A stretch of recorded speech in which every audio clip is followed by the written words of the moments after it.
Hello दोस्तों, welcome back to आपके अपने यूट्यूब चैनल एग्री अपडेट में। तो दोस्तों, मैं आज आपको बाजरे का डाउनी मिल्ड्यू के बारे में बताऊंगा। इसकी पूरी डिटेल बताऊंगा कि इसमें कौन सा पैथोजन होता है, कौन से सिम्टम होते हैं। तो आप फील्ड के अंदर जाके चेक कर सकते हो इसको। तो पूरी डिटेल बताऊंगा आपको। कोई कंपटीशन एग्जाम में इसमें इसका क्वेश्चन आए या जब आप बीएससी करते हो उसमें ये आपका सब्जेक्ट लगता है पैथोलॉजी, तो आप मैं बताऊँगा तो इसमें कोई क्वेश्चन आपका बाहर नहीं जाएगा। तो चलिए शुरू करते हैं। और मैं सबसे पहले बता दूंगा आपको कि आपको कोई व्हाट्सअप ग्रुप या टेलीग्राम में ज्वाइन होना है तो डिस्क्रिप्शन में लिंक दे दूंगा, या आपको कोई कांटेक्ट करना है पर्सनल तो ये आपके यहाँ पे नंबर दिए हुए हैं मेरे, तो इस पर आप कांटेक्ट कर सकते हो, व्हाट्सअप पे मैसेज कर सकते हो। तो चलिए शुरू करते हैं हम। तो सबसे पहले मैं आपको इसके बारे में हिस्ट्री बताऊंगा, पूरी हिस्ट्री के बारे में। तो also called green ear disease, यानी इसको ग्रीन ईयर डिजीज के नाम से भी जाना जाता है। इस रोग को किसके नाम से जाना जाता है? Green ear disease. तो फर्स्ट टाइम रिपोर्टेड, यानी फर्स्ट टाइम इसकी खोज किसने की थी? ईजे बटलर ने। किसने की थी? ईजे बटलर ने। सबसे पहले इसकी खोज की थी ईजे बटलर ने 1907 में। कब की थी? 1907 में। और इसको लोकली लैंग्वेज यानी लोकली भाषा में क्या बोलते हैं? इसको जोगिया रोग बोलते हैं। यानी जो गाँव के लोग हैं इसको डाउनी और मिल्ड्यू के नाम से नहीं जानते, इसको जोगिया रोग के नाम से जानते हैं। जो इस फसल में इसका नुकसान कितना होता है, यील्ड लॉस कितना होता है? 10 to 60% होता है, यानी मिनिमम 10% होता है और मैक्सिमम 60% होता है। और most of the outbreaks of this disease occur in Asia and Africa, यानी सबसे ज़्यादा इस रोग उग्र रूप से एशिया एंड अफ्रीका महाद्वीप में ले रखा है। इस रोग ने एशिया एंड अफ्रीका महाद्वीप में सबसे ज़्यादा फैलता है ये रोग। और इसका सिम्टम के बारे में बात करते हैं हम। इस रोग की डाउनी मिल्ड्यू के सिम्टम क्या क्या होते हैं? तो 2 स्टेज होती है इसकी, 2 स्टेज होती है। डाउनी मिल्ड्यू ऑफ स्टेज होती है। सबसे पहली कौन सी होती है? Downy mildew of stage. तो इसमें सिस्टेमिक इन्फेक्शन होता है। जो मेन होती हैं इनके लक्षण या सिम्टम होते हैं, मेन वो ही बताऊँगा मैं इनको। सिस्टेमिक इन्फेक्शन होता है यानी सर्वांगी संक्रमण। तो सर्वांगी संक्रमण के अंदर क्या होता है? यानी पौधे के पूरे बॉडी पार्ट में फैल जाते हैं, यानी पौधे के पूरे शरीर में, यानी पत्तियों पे लग गया तो मतलब पौधे के पूरे शरीर में फैल जाता है ये। और सेकंड जो अपनी इम्पोर्टेंट है सिम्टम, वो कौन सा है? ब्राउनिश येलो लीव्स, यानी पौधों की पत्तियां जो ब्राउन कलर की दिखाई देने लग जाती हैं। किस कलर की? ब्राउन। तो यहाँ पे आपको दिखाई दे रहा है कि ब्राउन कलर की दिखाई दे रही है। यहाँ पे एक मैंने साथ में चित्र भी डाल रखा है कि ब्राउन कलर का दिखाने लग जाता है। यानी आपको जब आप आपके खेत में या फील्ड में जाओ, यहाँ बाजरे की क्रॉप लगी हो, उसमें आपको ब्राउन कलर का ये दिखाई दे तो आप समझ लेना कि ये डाउनी मिल्ड्यू रोग है।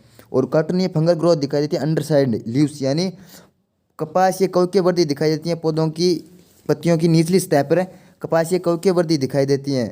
तो ये आप मोस्ट है ये डाउनी मिल्ड्यू स्टेज के मोस्ट सिम्टम है, तो आप इनको याद कर सकते हो आपको खेत में देखने के लिए। सेकंड स्टेज कौन सी है? Green ear stage. Green ear stage में क्या होता है? लिप लाइक स्ट्रक्चर, यानी पौधों की पत्तियां पुष्पीय भागों में बदल जाती है। यानी पौधे की पत्तियां तो पुष्पीय भागों, ये देख सकते हो आप, पुष्प की तरह दिखाई दे रही है यहाँ पे। और पौधा क्या लंबा हो जाता है एकदम, यानी साइज में हाइट लंबी हो जाती है इसकी, जिसको हाइपरट्रॉफी बोलते हैं हम। पौधा लंबे दिखाई देने लग जाते हैं। तो आप दोनों स्टेज देख सकते हो आप फील्ड के अंदर जाके, आपकी क्रॉप जहाँ लगी हुई है बाजरे की उसमें देख सकते हो। यानी दोनों स्टेज अपनी कंप्लीट होगी, 2 ही स्टेज दिखाई देती हैं इसमें, 2 ही सिम्टम दिखाई, 2 प्रकार के ही। आगे हमने पैथोजन आता है। पैथोजन इसका कौन सा होता है? स्क्लेरोस्पोरा ग्रेमिनिकोला। पैथोजन कौन सा? स्क्लेरोस्पोरा ग्रेमिनिकोला। ये एंडोपैरासाइट होता है, यानी ओब्लिगेट पैरासाइट है, अविकल्पी परजीवी होता है। और इसका जो पैथोजन होता है वो सीड एंड सोइल बोर्न होता है, यानी बीज और मृदा जनित होता है इसका बोर्न पैथोजन। और सेक्सुअल स्पोर को क्या बोलते हैं? ऊस्पोर बोलते हैं, यानी सेक्सुअल बीजाणु क्या बोलते हैं? ऊस्पोर। और जो एसेक्सुअल होता है उसको क्या बोलते हैं हम? जूस्पोर बोलते हैं एसेक्सुअल को। होस्ट होता है जो इसको शरण देता है वो कौन होता है? परलेमिलेट, यानी बाजरा इसको शरण देता है डाउनी मिल्ड्यू को, पैथोजन को। और इसका डिजीज साइकिल किस प्रकार का होता है?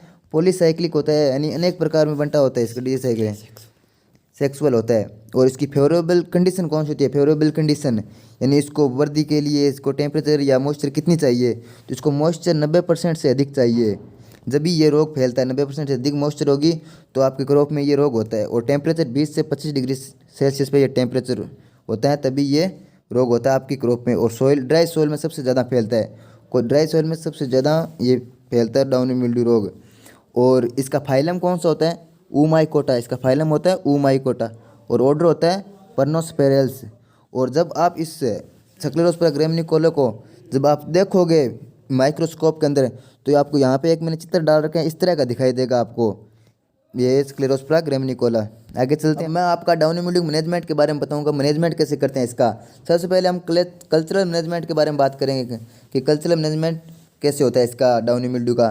तो सबसे पहले हम हेल्थी एंड सर्टिफाइड सीड का उपयोग करेंगे, यानी शुद्ध एंड प्रमाणित बीज का उपयोग करेंगे। और डीप समर प्लॉगिंग करेंगे और क्रॉप रोटेशन करेंगे, यानी एक फसल बीज दी उसके बाद अगले साल दूसरी फसल को बीजेंगे, सेम फसल को नहीं अपनाएंगे। और अर्ली सोविंग करेंगे यानी अगेती बुआई करेंगे। और इंटरक्रॉपिंग करेंगे यानी अंतरा सेशन। इंटरक्रॉपिंग का मतलब होता है जैसे हम एक चने की फसल बीज दी 2 पंक्तियों में, तो 2 पंक्तियों के बाद उसके बाद 1 पंक्ति सरसों की बीज दी, इंटरक्रॉपिंग होगी। और इसके बाद क्या होता है, burning and deep the ground, यानी जब रोग लग जाता है ये तो पौधे को उखाड़ कर उनको गड्ढे में अंदर दबा देंगे या पौधे की पत्तियों को जला देंगे, पौधे को पूरे प्लांट को जला देंगे। और कल्चरल मैनेजमेंट हो गया। आगे कौन सा आएगा अपना, बायोलॉजिकल मैनेजमेंट। बायोलॉजिकल मैनेजमेंट कैसे करेंगे, स्यूडोमोनास फ्लोरेसेंस या ट्राइकोडर्मा कल्चर का उपयोग करेंगे। यहाँ सीड को ट्रीटमेंट करेंगे स्यूडोमोनास फ्लोरेसेंस या ट्राइकोडर्मा कल्चर से।